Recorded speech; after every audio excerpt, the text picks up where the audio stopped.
দেবজিৎকে তৈরি করেছে যে যে যে প্রোডাকশন হাউস এসভিএফ, এদের ওপরে কেন আমার রাগ যে এরা না দেবজিৎকে আরও বড় জায়গায় নিয়ে যেতে চাইছে, না এরা নতুন করে কোনো হিরো তুলছে। এটা নিয়ে বিক্রম চ্যাটার্জি ধুয়ে দিয়েছে এসভিএফকে, পুরো ধুয়ে দিয়েছে, ধুনে দিয়েছে একদম এসভিএফকে, একদম পারফেক্ট কাজ করেছে। আমি প্রচণ্ড পছন্দ করেছি এই স্টেটমেন্টটা বিক্রমদার, এবং বিক্রমদার স্যালুট তোমাকে। সিরিয়াসলি এই কথাগুলো বলা উচিত ছিল, সত্যিগুলো জানা উচিত মানুষের, যে আজকে আমাদের ইন্ডাস্ট্রিতে হিরো তৈরি হচ্ছে না, কী যে সিচুয়েশান পরবর্তীকালে হচ্ছে। দেখো বাংলাদেশ আজকে একটা সিয়াম আহমেদ তৈরি করে ফেলেছে, কিন্তু আমরাও পারিনি আজকে একটা সিয়াম আহমেদ তৈরি করতে।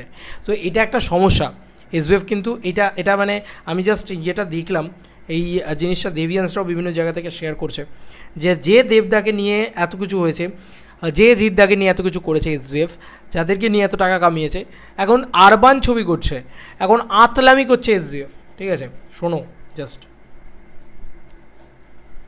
জাস্ট আমি তোমাদেরকে শোনাই পুরো বিষয়টা, ওয়েট, এটা শোনো জাস্ট এই কথাটা। সময় আমাদের এখানে এমন নানান বড় প্রোডিউসার ছিলেন যারা নতুন হিরো ক্রিয়েট করেছেন, চিন্তা করো, বাট এই মুহূর্তে দাঁড়িয়ে তারা নতুন হিরো ক্রিয়েট করছেন না, সুপারস্টার বানানো, এক্স্যাক্টলি ব্যাক করা, তাদের উপর ইনভেস্ট করা, বা যারা অলরেডি স্টার হয়ে গেছে তাদেরকে আরো বড় কি করে ক্রিয়েট করবে, সেই মেশিনারিটা তো তারা নিজেদের রানটা চালিয়ে মুশকিলটা করেছে। একটা পয়েন্টে পৌঁছানোর পরে যে দেবদা ওই সুপারস্টারডমের পরে পরবর্তীকালে উনি কি কাজ করতে চাইবেন, উনি কি ধরনের সিনেমা করতে চাইবেন, সেইটা যখন মার্কেটে অন্য কোনো প্রডিউসার দিচ্ছে না, তখন উনি কি করবেন? নিজেই বানাচ্ছে। ওনাকে তো নিজের মধ্যে ওই জিলটা, নিজের মধ্যে ওই আর্জটা, খিদেটা তো জাগিয়ে রাখতে হবে। ওই খিদেটা জাগিয়ে রাখতে গেলে তো এমন কাজ করতে থাকতে হবে যেখানে উনি মোটিভেশনটা খুঁজে পাবেন আরো বেশি করার। আমার মনে হয় সেইখান থেকে উনি নিজের সিনেমা বানিয়েছে।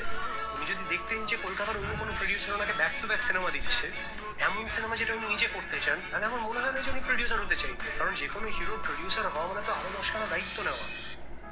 একদম পারফেক্ট কথা বলেছে। অ্যাকচুয়ালিতে তুমি ভালো করে লক্ষ্য করে দেখো, আমাদের এখানকার যারা প্রযোজনা সংস্থা রয়েছে, আমি সুরিন্দর ফিল্মসকে বাদই দিচ্ছি, কারণ সুরিন্দর ফিল্মস একটা খাদান বানানোর সাহস তো দেখিয়েছে, যেটা এসভিএফ দেখায়নি। খাদান বানানোর পরে লাভের গুড় খেতে এসছে রঘু ডাকাত বানিয়ে। তো এটা হচ্ছে মেনলি ব্যাপার। তো আমার পরিষ্কার কথা হচ্ছে যে কেন নতুন হিরো তুলছো না?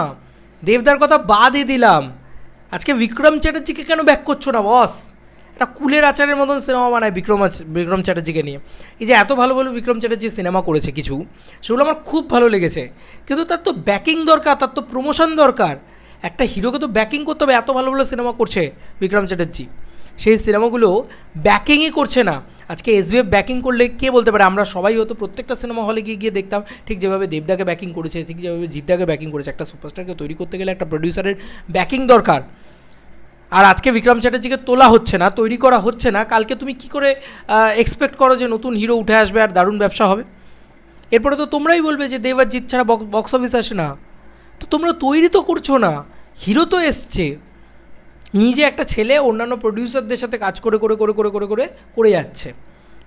ঠিক আছে, সেটাকে আমার মনে হয় আর একটু ভালোভাবে মানে প্রেজেন্ট করা উচিত। তাকে প্রেজেন্টই করছে না ঠিক করে, তার একটা ইমেজ তৈরি করা উচিত, তার একটা করা উচিত, যেটা দেবদা সেই সময় ছিল। তুমি বলো না ব্যাক টু ব্যাক ছবি দেবদা এসভিএফের ব্যানারে করে গেছে, কিন্তু আজকে এসভিএফ শুধু একেনবাবু বানাচ্ছে। প্রবলেম তো সেখানে। কেন আজকে এসভিএফ একটা নতুন হিরোকে লঞ্চ করতে পারছে না? আদ্রিত বলে একটা ছেলে আছে, সিরিয়ালে খুব পপুলার এবং সিনেমাও করেছে দুটো, কিন্তু দুটো ছবি চলেনি। কিন্তু এসভিএফ তো একটু ব্যাক করতে পারতো, একটু ব্যাক তো করতে হবে। দেবেরও তো প্রথম ছবি অগ্নিশপথ চলেনি, তারপরে তো I love you bumper blockbuster হয়ে বেরিয়ে গেছে। তো এটাই হচ্ছে ব্যাপার, একটু ব্যাক করতে হবে বন্ধু। আমার আলাদা করে এসভিএফের উপরে রাগ নেই, কিন্তু আমার একটা কষ্ট যে এরা নতুন হিরো তৈরি করে না। এরা যারা এক্সিস্টিং নায়ক রয়েছে তাদেরকে নিয়ে বড় বাজেটের ছবি নির্মাণ করে না। যখন দেখছে যে 26 কোটি টাকার বক্স অফিস কালেকশন আসছে, তখন এরা চলে আসছে যে চলো আমিও তাহলে একটা রঘু ডাকাত বানাবো। কিন্তু তুমি বলো না যে এই যে তোমার কী যেন বলে, যখন জিদ্দার একটা এরকম একটা 10 কোটি টাকা মাউন্টিংয়ের ছবি দরকার, যে জিদ্দাকে নিয়ে একটা 10 কোটি টাকা মাউন্টিংয়ের ছবি করা হলো, সেটার ঘ্যামা প্রমোশন এসভিএফ করলো, সেটাকে বাম্পার ব্লকবাস্টার করালো।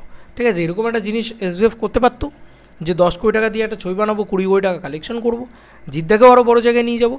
ইচ্ছেই নেই কোনো, শুধু কী করে চিন্দির মতন ব্যবসা করে যাবো সেই চিন্তা, এবং সিরিয়াল বানিয়ে যাবো স্পেশালি সেই চিন্তা। এবং আজকে দেবদাকে নিয়ে এই যে 10 কোটি টাকা নির্মাণের একটা ছবি তৈরি করছে রঘু ডাকাত, সেটা শুধুমাত্র দেবদার বক্স অফিস দেখে করছে, যে প্রিভিয়াস খাদানের বক্স অফিস দেখে করছে, পরিষ্কার বাংলা কথা। তো এটা খুব খারাপ, জানো তো, এইভাবে চলতে পারে না। আজকে তুমি দিল রাজু দেখে নাও, যত সাউথের প্রডিউসার আছে সবাইকে দেখে নাও, ওরা ব্যাকিং করে ভাই, এবং ওরা নতুন হিরো তৈরি করে, ঠিক আরামসে তৈরি করে দেয়, এবং ওরা মানে বিশ্বাস করে যে প্রথম 7টা ছবি তো ফ্লপ হবেই, তারপরে তো এই ছেলেটা আমাকে এত রেভিনিউ এনে দেবে যে আমি কোনো দিন টাকা গুনে শেষ করতে পারবো না, এইভাবে ওরা তৈরি করে। আর আমাদের এখানে তুমি প্রথম দিনই আনতে পারো না তো ছাড়ো ভাই, বাদ দাও, এই হচ্ছে ব্যাপার। চলো বন্ধুরা, নতুন কোনো ভিডিওতে দেখা হবে ভাই, খুব সেন্সিটিভ একটা টপিক। বিক্রম চ্যাটার্জি একদম ফাটিয়ে দিয়েছে, একদম ঠিক কথা বলেছে।